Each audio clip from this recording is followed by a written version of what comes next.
Hello everyone, welcome back to our YouTube channel A R study classes.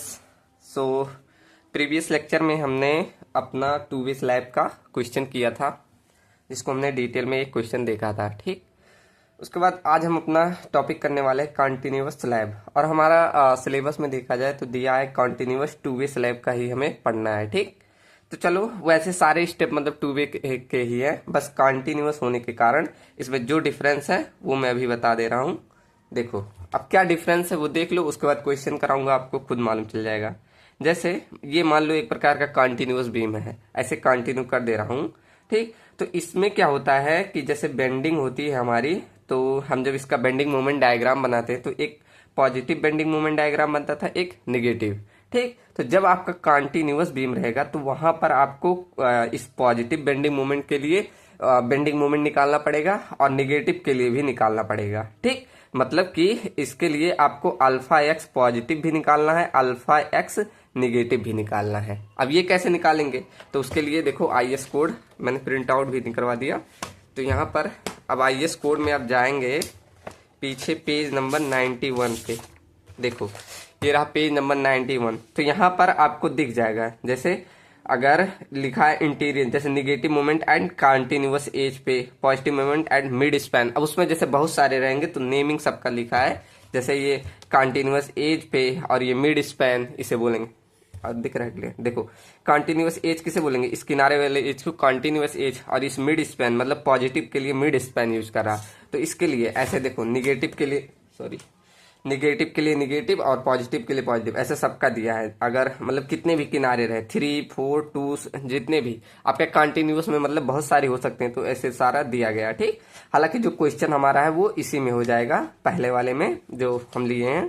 ठीक, और जैसे इसमें हो गया हमारा अल्फा एक्स पॉजिटिव निगेटिव निकाल लिए, वैसे हमें अल्फा वाई निकालना होगा। तो इसमें अल्फा वाई के लिए कोई झंझट नहीं, आपको यहाँ किनारे दिया है। देखो, long span coefficient alpha y for all values, दिख रहा है ना। हाँ, जैसे हमें अल्फा वाई वहां निकालना पड़ेगा डायरेक्ट, आपको यहाँ इंटरपोलेशन निकालने की जरूरत नहीं, यहाँ आपको दे दिया गया है। ठीक, अभी क्वेश्चन में करेंगे तो और क्लियर समझ में आएगा। तो यही बस डिफरेंट है कि आपको, अब यहाँ मैं डिफरेंस बता दूं कि इस कंटिन्यूअस में आपको क्या करना है। बस जो बेंडिंग मोमेंट आप निकाल रहे थे, जैसे बेंडिंग मोमेंट हम कैलकुलेट करते हैं ना, हमारे स्टेप आता है आगे, तो वहां पर बेंडिंग मोमेंट में आपको पॉजिटिव निगेटिव दोनों निकालना पड़ेगा। ठीक, तो चलो एक बार क्वेश्चन देखते हैं, क्वेश्चन में क्या क्या चीजें दी गई है। यहाँ पर लिखा है design a continuous two way slab shown in figure. यहाँ पर आपको फिगर दिख रहा होगा, ये आपका एक कॉन्टिन्यूअस में, यहाँ देखो मैंने कॉन्टिन्यूअस का सिंबल लगा दिया, ये दिया गया है। उसके बाद it is subjected to an impose load, मतलब एक प्रकार का आपका लाइव लोड दिया गया, मतलब जो लाइव लोड है वो दिया गया है 3 किलोन्यूटन पर मीटर स्क्वायर पे। एंड सरफेस फिनिश के लिए आपको दिया गया है 1 किलोन्यूटन मीटर स्क्वायर। ठीक, उसके बाद आगे क्या बोल रहा है, कंसीडर करना है हमें M25 ग्रेड का कंक्रीट, और आपको F450 का आपको इस ग्रेड का स्टील लेना है। ठीक, उसके बाद लिख रहा हमें सब्जी और जो भी चीजें रहेगी वो अज्यूम कर लेना है। यहाँ पर आपको बीम का जो सपोर्टिंग बीम है उसका डायमेंशन दे दिया है 230 mm इंटू 500 mm। ठीक, तो ये सारी चीजें आपको दी गई हैं। चलो, तो अब सेम वही हमने जैसे टू वे स्लैब किया था वैसे बाकी स्टेप है, और जो डिफरेंस है वो मैंने पहले ही बता दिया। ठीक, चलो सोल्यूशन करते हैं। चलो तो सॉल्व करते हैं। बाकी स्टेप स्टेप जो भी हमने करते आए हैं सब स्टेप वही सेम है। ठीक, जैसे अब तक हमने क्या किया, स्टेप फर्स्ट हमने किया, क्या निकालते थे, पहले चेक करते थे कि हमारा टू वे स्लैब है कि नहीं। ठीक, एक सेकेंड, चलो चलो अब सही हो गया, मुझे लिखने में थोड़ा दिक्कत हो रही थी। चलो, स्टेप नंबर फर्स्ट हमारा क्या रहता था, चेक करते थे कि हमारा ये टू वे स्लैब है कि नहीं। सेम जो टू वे स्लैब का मतलब जो भी स्टेप है वही यूज होगा। तो पहला स्टेप क्या, check for two way slab. अब कैसे करते थे, हम क्या करते थे, LY/LX का रेशियो अगर लेस देन 2 है तो वो हमारा कौन सा टू वे स्लैब कहलाता था। तो चलो LY/LX रख दो, इसमें देखोगे LX क्या है 4 मीटर और LY हमारा 5 मीटर, तो 5/4 is greater is less than 2। हाँ है कितना, ये 1 पॉइंट कितना आ जाएगा, 25 आ जाएगा, लेस देन 2। तो इससे हम कह सकते हैं hence it is a to way slab. ठीक, इस प्रकार ये एक 2 वे स्लैब हो गया। चलो उसके बाद स्टेप नंबर 2 हमारा क्या होता था, स्टेप नंबर 2, तो यहाँ पर स्टेप 2 हमारा होता था ट्रायल डेप्थ निकालना, ट्रायल डेप्थ। और वो हम कैसे निकालते थे, वो हमने कंडीशन पढ़ा था कि अगर हमारा स्पैन जो है LX 3.5 मीटर से ज़्यादा हो जाए तो ए वैल्यू का मान, जो हम ए वैल्यू कहते हैं, मतलब L/D ratio it does not greater than A value, मतलब ये कितना लेके चलते थे 25 कॉन्टिन्यूअस के केस में, याद है ना।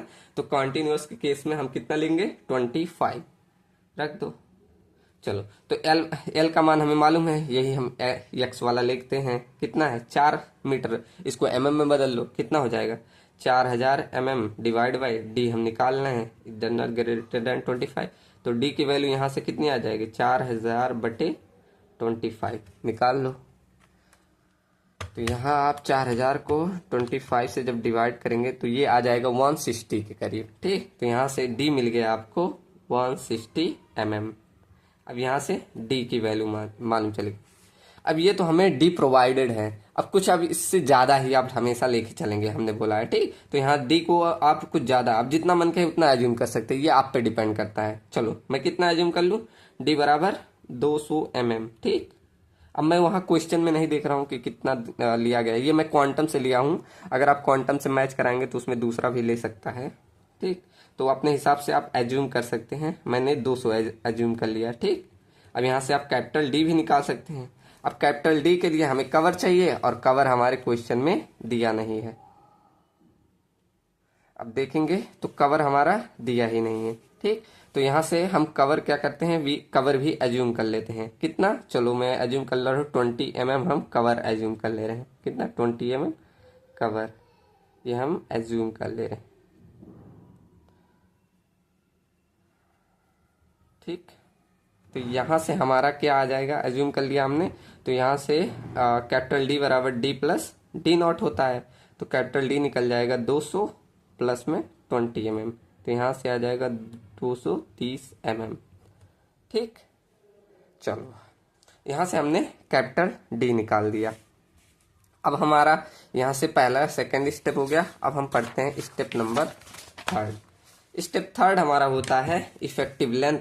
उससे पहले चलो हम लोड निकाल लेते हैं। स्टेप 3 हम डाल दो, step 3 load calculation, load calculation. तो लोड कैलकुलेशन के लिए क्या सब लोड देखते थे, लाइव लोड, डेड लोड और फ्लोर फिनिश का, वहां से हम तीनों जोड़ लेते थे, ये हमारा टोटल लोड हो जाता था। चलो देख लो लाइव लोड कितना दिया है, यहाँ पर हमारा लाइव लोड दिया है 3 किलो न्यूटन पर मीटर स्क्वायर, ठीक। कितना है 3 किलो न्यूटन पर मीटर स्क्वायर, ठीक। ऐसे आप देखेंगे आपका फ्लोर फिनिश का देशो इसमें दे दिया सरफेस फिनिश के लिए 1 किलो न्यूटन पर मीटर स्क्वायर, तो ये 1 किलो न्यूटन पर मीटर स्क्वायर ये आपका सरफेस का दे दिया। डेड लोड हम निकाल लेते हैं कैसे, बी इंटू डी इंटू 1 करके, तो बी हम 1 मीटर लेंगे और डी की वैल्यू अभी निकाल ले, कितना निकाला 230 mm, ये 230 को लिखा 220 लिखिए, ठीक 220। यहाँ से 220 mm को हम मीटर में बदल लो तो 0.23 mm इंटू और 25 मीटर, तो यहाँ से मल्टीप्लाई कर लो 0.220, 3 में लिखते क्यों आ रहा हूँ 220 इंटू 25, तो यहाँ से ये आपका डेड लोड की वैल्यू आ गई 5.5, तो टोटल जोड़ लो 3 5 8 1 9 9.5, तो टोटल लोड आ गया 9.5 किलो न्यूटन, ठीक। ये आपका टोटल लोड आ गया। अब इसको फैक्टर कर दो, फैक्टर करेंगे क्या 1.5 से मल्टीप्लाई कर दो, तो यहाँ से आपका कितना हो जाएगा, तो 9.5 इंटू 1.5, ये आपका हो गया 14.25, यहाँ से लोड की वैल्यू आ गई 14.25 किलो न्यूटन, ठीक। किलो न्यूटन मीटर स्क्वायर करना, ये मैं लिखते नहीं है, किलो न्यूटन मीटर स्क्वायर, ठीक, किलो न्यूटन मीटर स्क्वायर ये इस तरह लिखा जाता है। तो यहाँ से हमने लोड भी निकाल लिया, आपका आया कितना 14.25 किलो न्यूटन मीटर स्क्वायर, ठीक। उसके बाद अगला हम निकाल लेते हैं स्टेप नंबर 4 इफेक्टिव लेंथ। अब इफेक्टिव लेंथ सेम ऐसे निकालना जैसे हमने कैसे सिंपली सपोर्टेड का निकालते हैं वैसे ही अगर देखो ये कैसा बनना है, सिंपली सपोर्टेड का केस सी तो बनना है, तो वैसे निकाल लो। क्या होता है, पहला हमारा होता है एल नॉट प्लस में डी, दूसरा होता है b1/2 प्लस में एल नॉट प्लस b2/2। अब सब चीजें आपको दी गई है। एल नॉट की वैल्यू कितनी है, यहाँ एल नॉट हमारा है ये कितना है 4 मीटर, ये हमारा 4 मीटर है। चलो यहाँ पर देखो फॉर एक्स हम 2v निकाल रहे हैं ना, तो फॉर एक्स मतलब एक्स डायरेक्शन के लिए हम कर रहे हैं, ये भी तो ध्यान देना है, फॉर एक्स डायरेक्शन के लिए। तो यहाँ एल एक्स के लेंगे तो 4 मीटर प्लस में, और डी हमने अभी निकाला, स्मॉल डी की वैल्यू कितना 200 mm रख दो 0.200। और ऐसे b1 हमें ब्रीथ दी गई थी बीम का, यहाँ इसका b कितना दिया है 230 mm। ठीक, तो 230 का हाफ प्लस 230 का हाफ, तो ये 230 हो जाए प्लस में 0.230 हो जाएगा। तो यहाँ से निकालेंगे 4.2 मीटर, ये 4.23 मीटर। ठीक, तो इनमें से हमें मिनिमम वैल्यू लेनी थी, तो यहाँ से हमें एल इफेक्टिव मिल जाएगा। एल इफेक्टिव किस एक्स डायरेक्शन में कितना, मिनिमम कौन सा है 4.2 मीटर, ये हमारा एल इफेक्टिव निकल गया। ऐसे सिमिलर आप वाई डायरेक्शन में निकाल सकते हैं, यहाँ दूसरे पेन से लिख दे for Y direction, for Y direction. अब वाई डायरेक्शन में बस एल नॉट की जगह पे वाई वाला ले लीजिए, तो यहाँ पर ऐसे लिख दे एक बार एल नॉट प्लस डी, फिर b1/2 प्लस में एल नॉट प्लस b2/2। अब सब चीजें मालूम है, अब रख दो। तो यहाँ से एल नॉट की वैल्यू यहाँ पर ये रखेंगे अब 5 मीटर वाला, क्योंकि हम वाई डायरेक्शन में जा रहे हैं। ठीक, तो यहाँ पर 5 प्लस डी का वैल्यू मालूम है 0.200, ऐसे ये भी लिख देंगे 5 प्लस दोनों b1 प्लस b2 का करेंगे तो 0.230 आएगा। ठीक, तो यहाँ पर आ जाएगा 5.23। तो इसका मिनिमम लेंगे तो L effective in y direction में आपका आ जाएगा 5.23 मीटर। ठीक, ये आपका वाई डायरेक्शन में हमने इफेक्टिव लेंथ निकाल लिया। ठीक, यहाँ तक तो सिंपल था, अब तक हमने 2वे स्लैब में यही सारे स्टेप करते हुए आए हैं। अब आपका मेन शुरू होता है यहाँ से निकालना मोमेंट कोफिशिएंट। हम इसको स्टेप डाल देंगे क्योंकि इसका मेन जो मतलब डिफरेंट आ रहा है यही आ रहा है, तो इसको स्टेप डाल दीजिएगा। Step number 5 moment coefficient.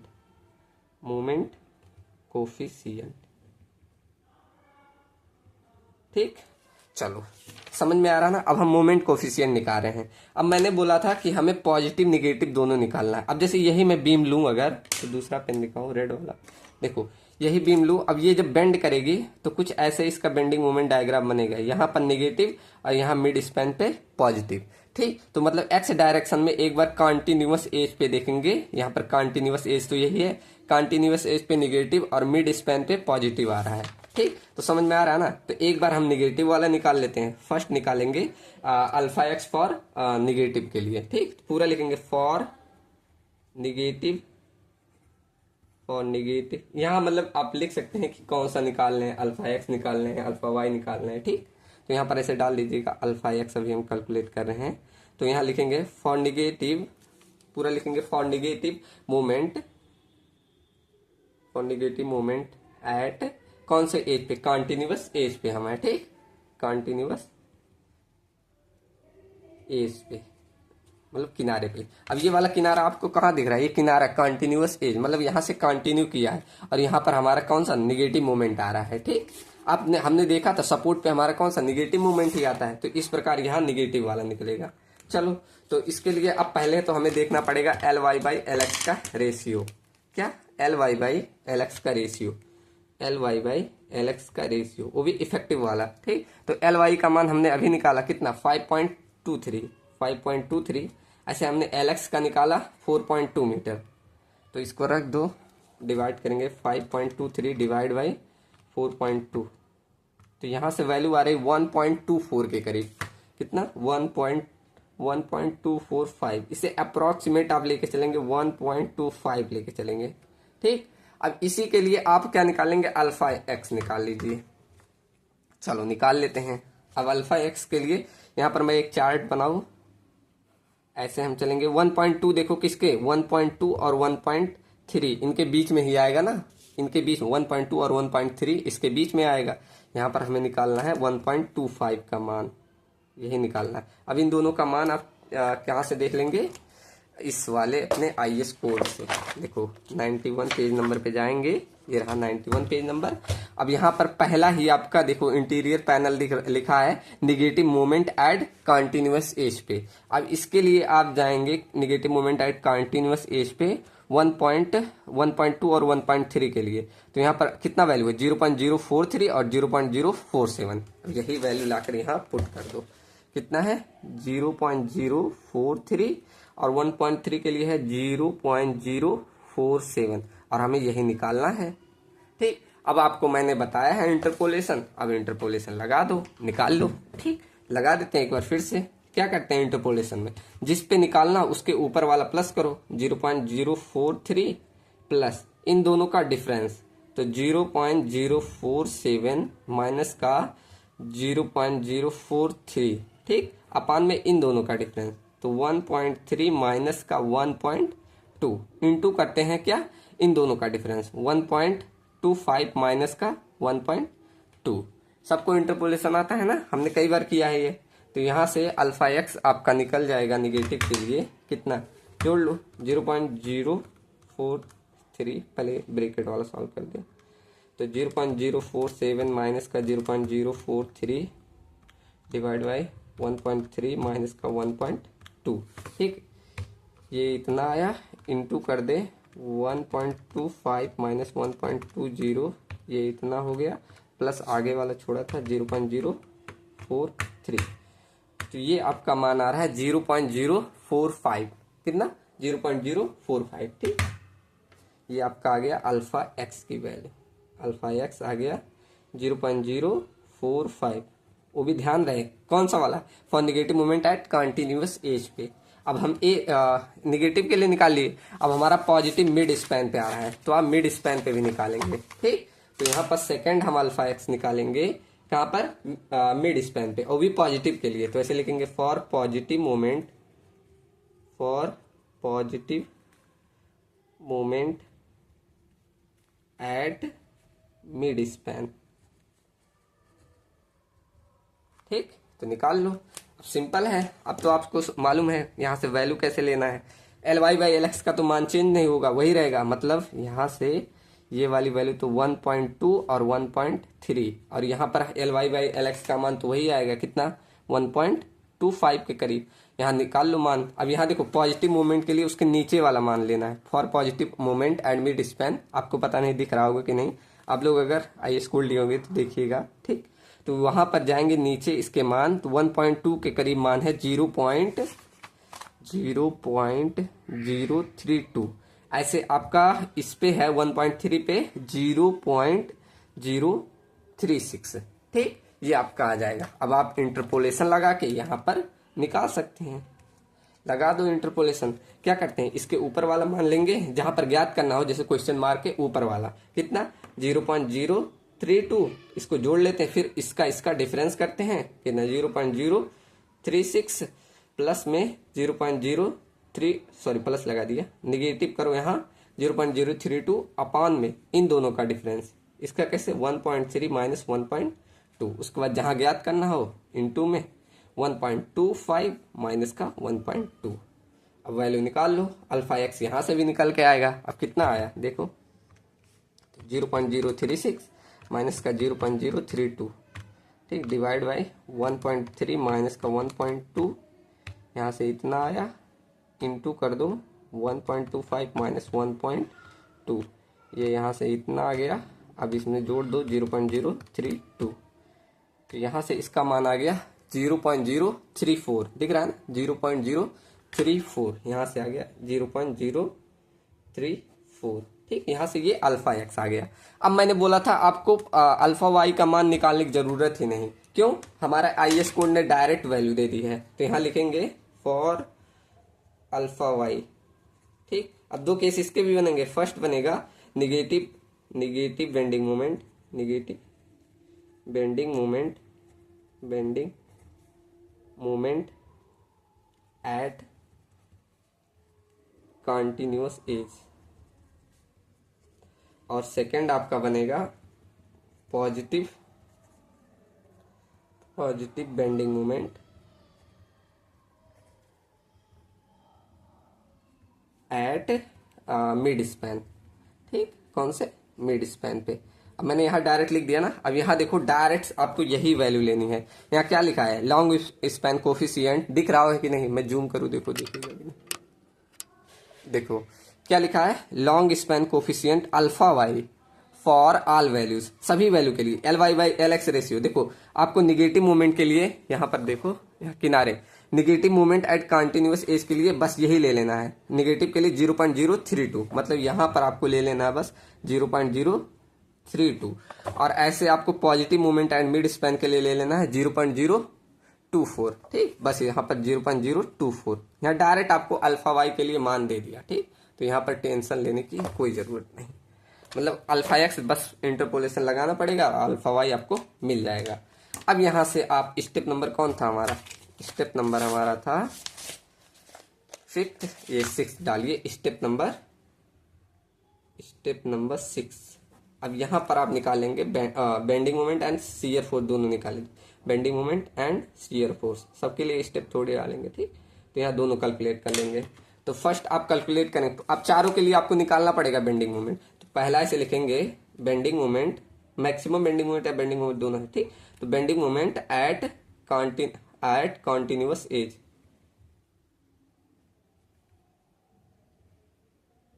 ठीक, और ये कौन सा वाला निकाले वो भी दिखा दीजिए, जैसे निगेटिव वाला निकालना है कौन सा वाला। ठीक, तो यहाँ आगे से बेंडिंग मोमेंट एट कॉन्टिन्यूअस, वो भी निगेटिव वाला। तो यहाँ पर लिखेंगे बेंडिंग मोमेंट इक्वल टू, अब हमें फॉर्मूला मालूम था क्या होता है, अल्फा एक्स इंटू डब्ल्यू यू इंटू एल इफेक्टिव का स्क्वायर। ठीक, ये वो भी एक्स डायरेक्शन वाला। ठीक, ये एल एक्स हमेशा रहता है, ये तो हमें मालूम ही है। ठीक, चलो तो अल्फा एक्स हमने निकाला है निगेटिव के लिए, कितना आया था? अल्फा एक्स निगेटिव के लिए हमने निकाला था 0.045। दिख रहा है, देखो 0.045 फॉर निगेटिव मोमेंट के लिए।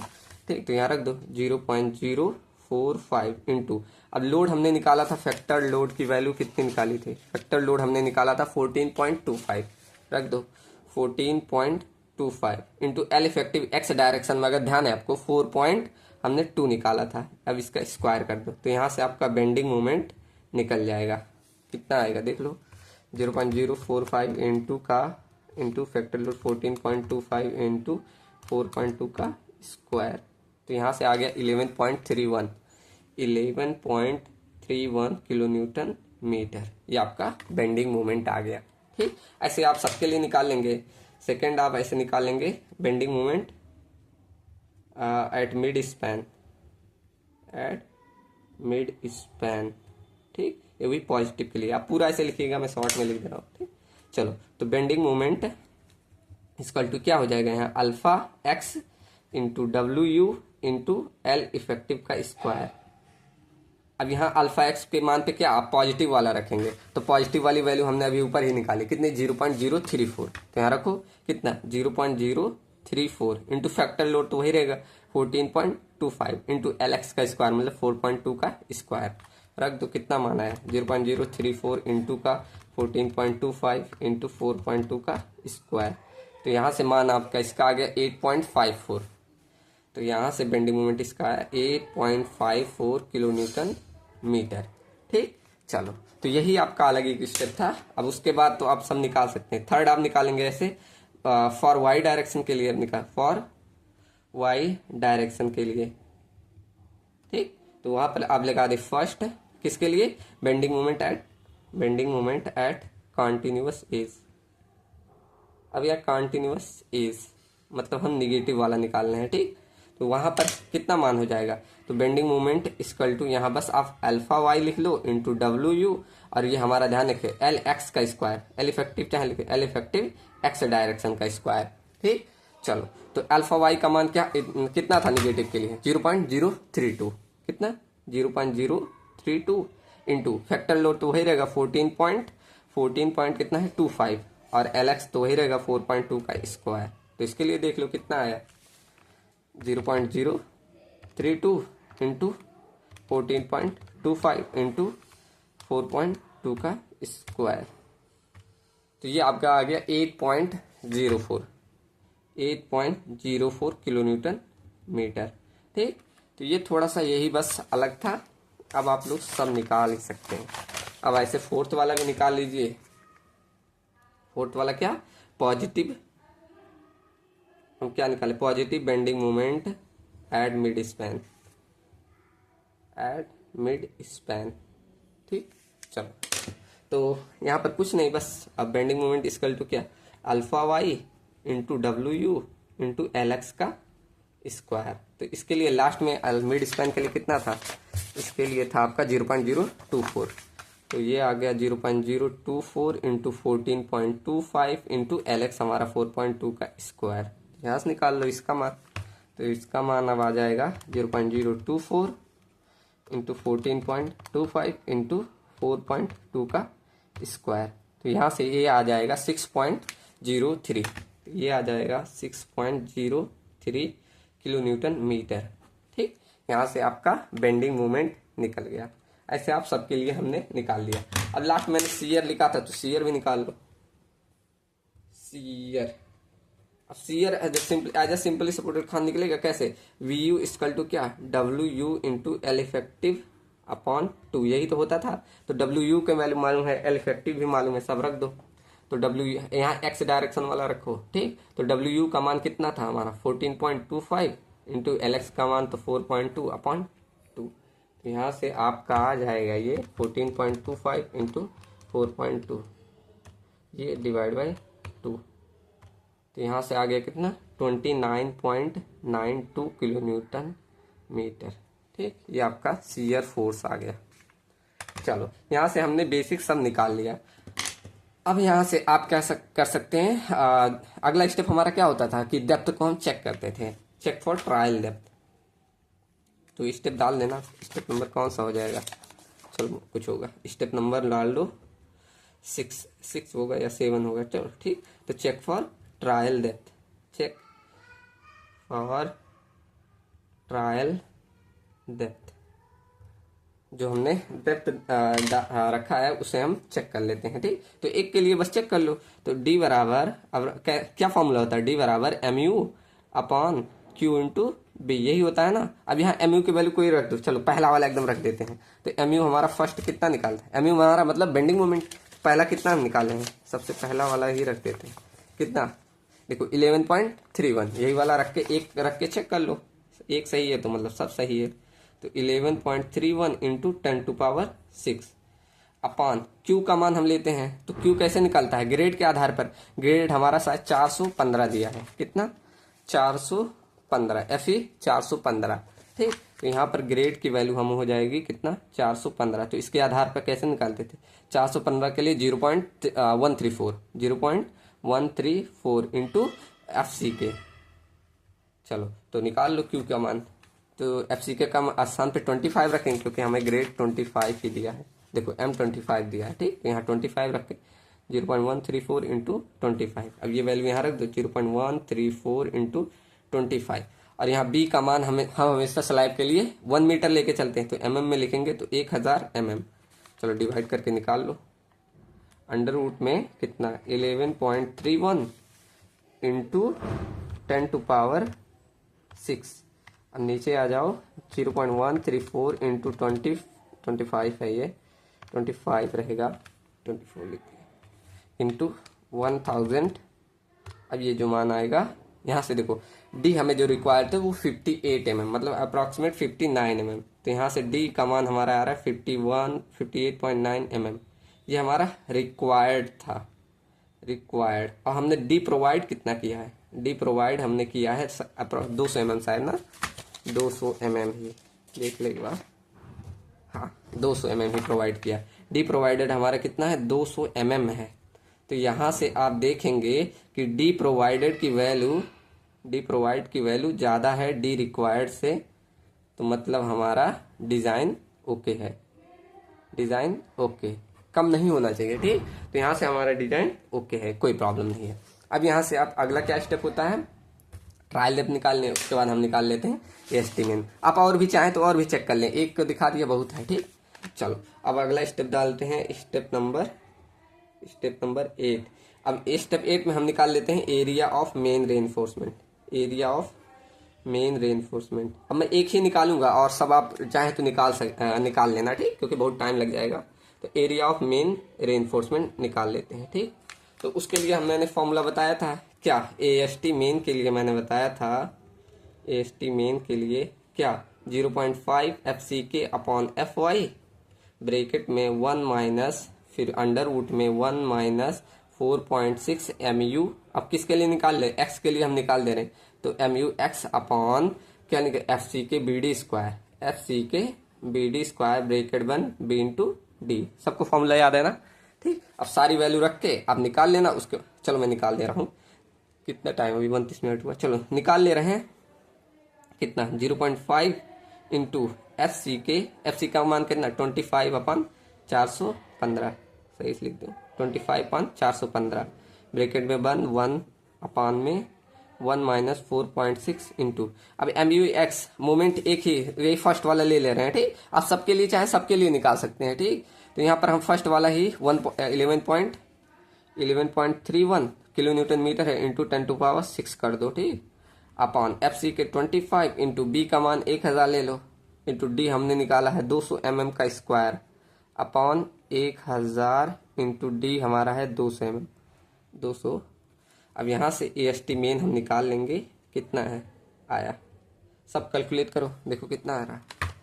तो यहाँ से आ गया 0.5 इंटू ब्रैकेट में 25 डिवाइड बाई 415 इंटू ब्रैकेट में 1 माइनस अंडर रूट कितना 4.6 इंटू 11.31 इंटू 10⁶।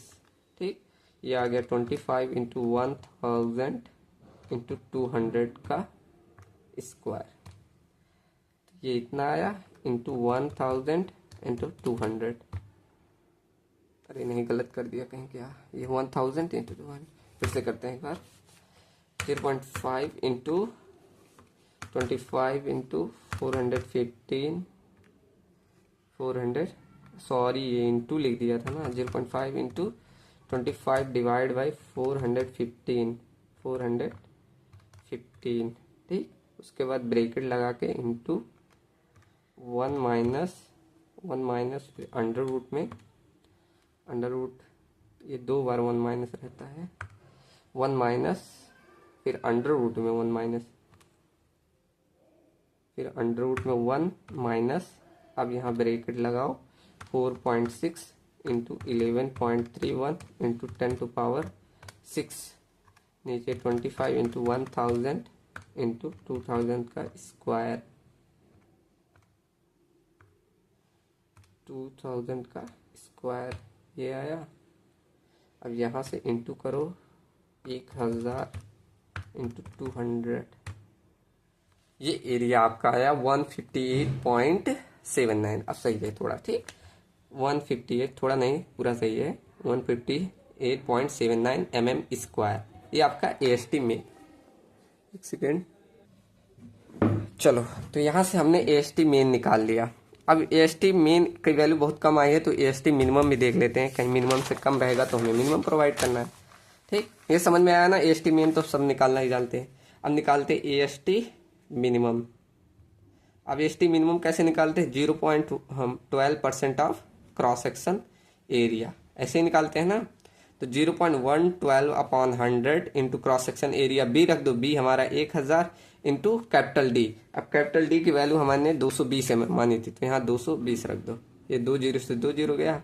अब देखो मिनिमम एरिया आ रहा है कितना 0.12% इंटू 10 इंटू 200, तो ये देखो ज्यादा आ रहा है कितना 240 mm, ये आ रहा है 240 mm स्क्वायर इतना। तो यहाँ लिखेंगे here AST minimum is greater than AST main. तो यहाँ पर जो आप प्रोवाइड करेंगे वो AST क्या प्रोवाइड करेंगे, AST बराबर हम प्रोवाइड करेंगे 240 mm स्क्वायर, ये आप एरिया प्रोवाइड करते हैं। ठीक, अब आप स्पेसिंग भी निकाल सकते हैं। स्पेसिंग S इक्वल टू कैसे निकालते हैं, 1000 डिवाइड बाय, पहले आपको डाया मानना पड़ेगा तो एज्यूम, यहाँ एज्यूम कर ले रहा हूँ, एज्यूम डाया बराबर 10 mm मान ले रहा हूँ। ठीक, 10 mm बहुत ज़्यादा मान दिया। तो अब AST वैल्यू रखते हैं, फॉर्मूला लिख दे AST into pi by 4 into 5 का स्क्वायर, ये हमारा स्पेसिंग का फॉर्मूला होता है। चलो रखो, तो 1000 डिवाइड बाई AST का हो जाएगा 240 इंटू पाई बाई 4। अब फाई की वैल्यू आपका हो जाएगा 10 mm का स्क्वायर, तो यहाँ से आपका स्पेसिंग निकल जाएगा। स्पेसिंग आपका आ जाएगा 1000 डिवाइड बाई AST हो जाएगा 240, ये इतना आया, इंटू ब्रेकेट में कर दो पाई बाई 4 इंटू 10 mm का स्क्वायर। तो यहाँ से स्पेसिंग आपकी आ जाएगी 327 mm, जो कि ग्रेटर देन है 300 mm। तो यहाँ से 327 mm .24 which is greater then मतलब 300 mm। तो इतना ही प्रोवाइड करेंगे, आप प्रोवाइड करेंगे कम ही, तो यहाँ पर लिख देंगे। तो सो वी प्रोवाइडेड कितना, so we provided 10 mm dia at the rate 300 mm spacing पे ठीक। 10 mm डाया बार लिख देंगे, बार एट द रेट इतने स्पेसिंग पे। ठीक, हम हमेशा जानते 300 mm ज्यादा से स्पेसिंग नहीं देते हैं, क्यों, हम यहाँ चेक कर सकते हैं। ऐसे स्टेप अगला डाल दीजिए, स्टेप हमारा शायद 9 है, स्टेप 9 कर देंगे चेक फॉर स्पेसिंग। आप वाई डायरेक्शन के लिए भी निकाल लेंगे, ठीक, सब लोग करेंगे, वाई डायरेक्शन के लिए सब लोग निकालेंगे, सब लोग का होमवर्क है वो। तो 3D इंटू ये हमारा मतलब चेक कैसे करते थे, 3D या तो 300 mm, दोनों में से जो मिनिमम हो। तो 3D में 3 इंटू डी हमने निकाला है 200 mm मतलब 600 mm और 300 mm, तो इसमें मिनिमम वैल्यू कितनी है 300 mm। तो यहाँ पर आपको मैक्सिमम जो स्पेसिंग रहेगी वो 300 mm ही रहेगी। ठीक, यहाँ से हमने चेक कर दिया, यहाँ ज़्यादा आ रही थी इसलिए हमने 300 mm ही प्रोवाइड किया। ठीक, तो यहाँ से आपने स्पेसिंग भी हमने चेक कर लिया। चलो समझ में आया ना। अब सब लोग अल्फा वाई मतलब वाई डायरेक्शन के लिए AST मीन निकालेंगे, फिर चेक करेंगे और स्पेसिंग भी निकाल के चेक कर लेना। ठीक, तो वाई डायरेक्शन के लिए कर सकते हैं, जैसे हमने पिछले क्वेश्चन में किया था वैसे आप इस क्वेश्चन में भी कर सकते हैं। अब आगे के स्टेप में लिख दे रहा हूँ, आप लोग ट्राई कीजिएगा, क्योंकि सेम जो प्रोसेस है वही सब सेम है, बस जो डिफरेंस था वो अब तक तो हमने कर लिया। तो यहाँ स्टेप नंबर आप 10 डालेंगे, स्टेप 10 आप चेक कर लेंगे सीयर के लिए, चेक फॉर सीयर। उसके बाद अगला स्टेप चेक करेंगे, सीयर के लिए सब लोग निकाल सकते हैं। स्टेप नंबर 11 चेक कर लेंगे डिफ्लेक्शन के लिए, चेक फॉर डिफ्लेक्शन। ठीक, डिफ्लेक्शन का कैसे करते हैं, LYD जो हम एक्चुअल में मतलब रहता है, एक्चुअल में हम हमारा रहेगा उसकी वैल्यू कम या बराबर होने चाहिए LYD